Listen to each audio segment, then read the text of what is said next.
Online है जो कक्षा 10वीं के सामाजिक विज्ञान का अध्याय 6 केंद्र सरकार हम पढ़ने जा रहे हैं। केंद्र सरकार से आशय है राष्ट्रीय सरकार, जिसे हम भारत सरकार के नाम से भी जानते हैं।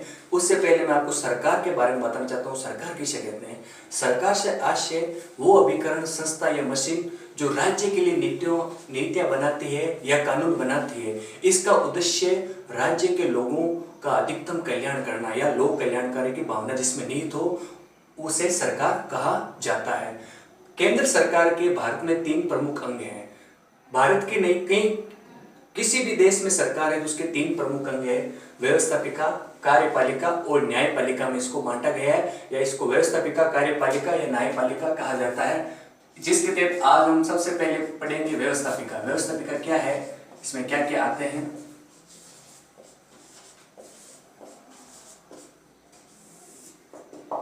व्यवस्थापिका। व्यवस्थापिका का इतिहास की बात करें तो भारत में ये व्यवस्थापिका का मॉडल ब्रिटेन से लिया गया है, जिसे हम वर्तमान में संसद के नाम से जानते हैं। संसद लोकसभा, राज्यसभा और राष्ट्रपति से मिलकर बनती है। लोकसभा, राज्यसभा व राष्ट्रपति के सम्मिलित रूप को हम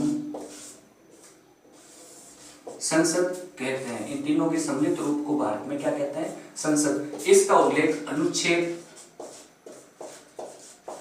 69 में है। अब संसद में पहला सदन है लोकसभा।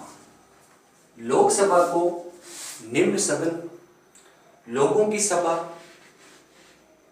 कहा जाता है, अस्थायी सदन कहा जाता है, क्योंकि लोकसभा के सदस्यों का निर्वाचन प्रत्यक्ष रूप से जनता द्वारा किया जाता है। लोकसभा के अंतर्गत इसका सामान्यतः कार्यकाल 5 वर्ष का होता है, लेकिन इसे समय से पूर्व भी प्रधानमंत्री की सिफारिश पर राष्ट्रपति द्वारा भंग किया जा सकता है। ऐसा अब तक 9 बार किया जा चुका है। 9 बार भारतीय लोकसभा को भंग किया जा चुका है। लोकसभा सदस्य बनने के लिए न्यूनतम आयु 25 वर्ष होनी चाहिए, भारत का नागरिक होना चाहिए, किसी भी न्यायालय द्वारा पागल या दिवालिया ठहराया नहीं जाना चाहिए, तथा लोकसभा का चुनाव वयस्क मताधिकार के आधार पर 18 वर्ष से अधिक आयु प्राप्त व्यक्ति, मतदाता इसमें भाग ले सकता है। और इसकी संख्या वर्तमान में 545 है। लोकसभा के सदस्यों की संख्या 545 है, जिसमें से 530 राज्यों से, 13 केंद्र शासित प्रदेशों से,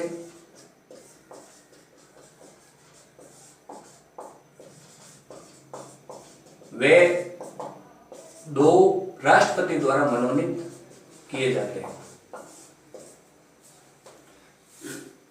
गोवा व दमन दीव पुनर्गठन अधिनियम 1927 के तहत लोकसभा की अधिकतम संख्या 552 हो सकती है। अब लोकसभा के 2 पदाधिकारी होते हैं, लोकसभा अध्यक्ष और उपाध्यक्ष। अनुच्छेद 93 के अनुसार लोकसभा के 2 पदाधिकारी होते हैं, लोकसभा अध्यक्ष और उपाध्यक्ष। इनका चुनाव लोकसभा के सदस्य आपस में से, अपने में से करते हैं, तथा ये एक दूसरे को अपना त्याग पत्र सौंपते हैं। इनको हटाने की भी शक्ति भी लोकसभा के सदस्यों में होती है।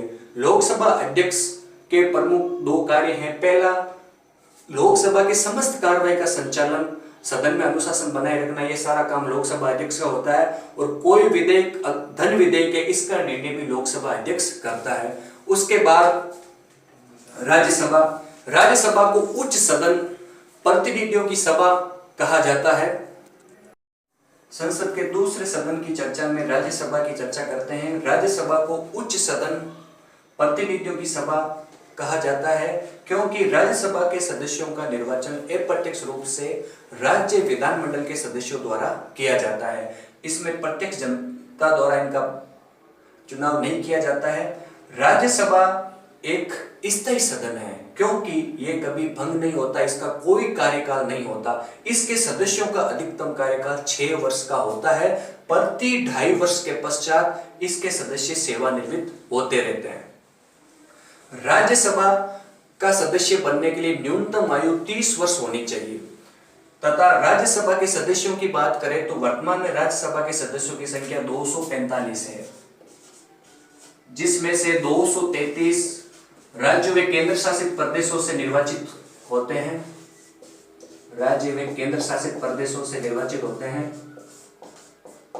तथा शेष 12 राष्ट्रपति द्वारा कला, विज्ञान, साहित्य, समाज सेवा से जुड़े व्यक्तियों को मनोनीत किया जाता है। राज्यसभा के भी 2 पदाधिकारी होते हैं, सभापति और उपसभापति। राज्यसभा का सभापति उपराष्ट्रपति होता है और इसके पदाधिकारियों का चुनाव राज्यसभा के सदस्यों में से ही किया जाता है। फिर अगली कड़ी में संसद में राष्ट्रपति आता है। राष्ट्रपति भारत का सर्वोच्च पद है। राष्ट्रपति को भारत का प्रथम नागरिक, तीनों सेनाओं का सर्वोच्च सेनापति तथा कार्यपालिका का मुखिया कहा जाता है। अनुच्छेद 52 में उल्लेख के भारत का एक राष्ट्रपति होगा। अनुच्छेद 53 के अनुसार भारत संघ की कार्यपालिका की समस्त शक्ति राष्ट्रपति में निहित होगी, जिसका प्रयोग वे स्वयं ही अपने पदाधिकारियों के माध्यम से करेगा। राष्ट्रपति का निर्वाचन संसद के निर्वाचित सदस्य वे राज्य विधानमंडल के निर्वाचित सदस्यों द्वारा मिलकर एक निर्वाचक मंडल के तहत किया जाता है। राष्ट्रपति बनने के लिए न्यूनतम आयु 35 वर्ष होनी चाहिए। वे संसद के किसी भी सदन का सदस्य बनने की योग्यता रखता हो और भारत के किसी न्यायालय द्वारा पागल या दिवालिया ठहराया गया नहीं हो। 34 वे भारत किसी लाभ के पद पर नहीं हो। वे किसी लाभ के पद पर नहीं हो। लाभ के पद से आशय है कि सरकारी सेवाएं। फिर राष्ट्रपति सर्वोच्च प्रमुख होने के नाते भारत की समस्त कार्यपालिका शक्ति इसमें निहित होती है। उसके पद से हटाने का काम भी संसद के सदस्यों द्वारा किया जाता है, जिसका उल्लेख अनुच्छेद 61 में इसे महाभियोग प्रक्रिया कहते हैं। सामान्यतः राष्ट्रपति का कार्यकाल 5 वर्ष का होता है तथा भारत में कोई व्यक्ति राष्ट्रपति कितनी भी बार बन सकता है, इसका कोई भी बाधा या कोई भी इसके लिए कोई विशेष नियुक्ति की आवश्यकता नहीं होती है। एक से अधिक बार अपने पद पर निर्वाचित हो सकता है। राष्ट्रपति को देश का सर्वोच्च होने के नाते विशेष प्रकार की शक्तियां प्राप्त है, जैसे आपातकालीन शक्तियां, अनुच्छेद 352 के तहत राष्ट्रीय आपातकालीन शक्ति, अनुच्छेद 356 के तहत किसी राज्य में संवैधानिक तंत्र विफल होने पर राष्ट्रपति शासन, अनुच्छेद 360 वित्तीय आपातकाल, ये राष्ट्रपति की विशेष शक्तियां हैं। इसके अतिरिक्त राष्ट्रपति देश का सर्वोच्च होने के नाते सारे काम इसी के नाम से किए जाते हैं। भारत सरकार जो भी कार्य करती है वो सब राष्ट्रपति के नाम से किए जाते हैं, चाहे किसी दूसरे देश के साथ संधि का काम हो, संविधान संशोधन को मंजूरी देना हो, वित्त विधेयक को मंजूरी देना हो, ये सारे काम राष्ट्रपति के द्वारा किया जाता है। राष्ट्रपति प्रधानमंत्री को नियुक्त करता है, मंत्रिपरिषद के सदस्यों को शपथ दिलाता है, वे सर्वोच्च न्यायालय के मुख्य न्यायाधीश इनको शपथ दिलाता है और अन्य न्यायाधीशों की भी नियुक्ति राष्ट्रपति द्वारा की जाती है। साथ ही भारत के प्रमुख संवैधानिक पद महान्यायवादी, नियंत्रक एवं महालेखा परीक्षक, इनकी नियुक्ति का कार्य भी राष्ट्रपति के द्वारा किया जाता है। भारत के राष्ट्रपति की वही स्थिति है जो ब्रिटेन के सम्राट की होती है। राष्ट्रपति राज्यपाल की नियुक्ति भी करता है, उसको पद राज्यपाल अपने पश्चात पर्यंत, राष्ट्रपति के पश्चात पर्यंत अपने पद पर बना रहता है। इसलिए भारत में वह नाममात्र का मुख्य होने के नाते भी राष्ट्रपति अनेक प्रकार की शक्तियां रखता है। फिर व्यवस्थापिका के बाद हमारे पास सरकार का दूसरा अंग है कार्यपालिका। कार्यपालिका में राष्ट्रपति सर्वोच्च, राष्ट्रपति के अधीन प्रधानमंत्री, मंत्रिपरिषद वे महान्यायवादी, नियंत्रक, महालेखा परीक्षक, ये सारे आते हैं। प्रधानमंत्री की नियुक्ति राष्ट्रपति द्वारा की जाती है। सामान्यतः राष्ट्रपति लोकसभा में बहुमत दल के नेता को ही प्रधानमंत्री के पद पर नियुक्त करता है और वे अपने पद पर राष्ट्रपति पश्चात पर्यंत बना रहता है। प्रधानमंत्री वास्तव में भारत का वास्तविक कार्यपालिका मुख्य होता है, क्योंकि राष्ट्रपति के सारे कार्य मंत्रिपरिषद में प्रधानमंत्री द्वारा ही किए जाते हैं। इसके बाद हमारे पास सरकार का तीसरा अंग है न्यायपालिका। न्यायपालिका भारत में भारत शासन अधिनियम 1935 के तहत इस देश के नई दिल्ली में एक सर्वोच्च न्यायालय का गठन किया गया है, जिसकी संख्या प्रारंभ में एक मुख्य न्यायाधीश वे 7 अन्य न्यायाधीश आए थे, लेकिन वर्तमान में एक मुख्य न्यायाधीश व 33 अन्य न्यायाधीशों के साथ इनकी संख्या 34 है। सर्वोच्च न्यायालय के न्यायाधीशों की नियुक्ति कॉलेजियम व्यवस्था के द्वारा किया जाता है। कॉलेजियम व्यवस्था की बात करें तो ये सर्वोच्च न्यायालय में 4-5 जजों का एक समूह है जिसका अध्यक्ष मुख्य न्यायाधीश होता है और 4 वरिष्ठ न्यायाधीश इसके सदस्य होते हैं। सर्वोच्च न्यायालय के न्यायाधीशों के वेतन भत्ते संसद द्वारा समय समय पर निर्धारित किए जाते हैं तथा इनको वेतन भारत की संचित निधि से प्राप्त होता है। सर्वोच्च न्यायालय के मुख्य न्यायाधीश अन्य न्यायाधीशों को शपथ दिलाने का कार्य राष्ट्रपति को है तथा ये अपना इस्तीफा भी राष्ट्रपति को ही सौंपते हैं।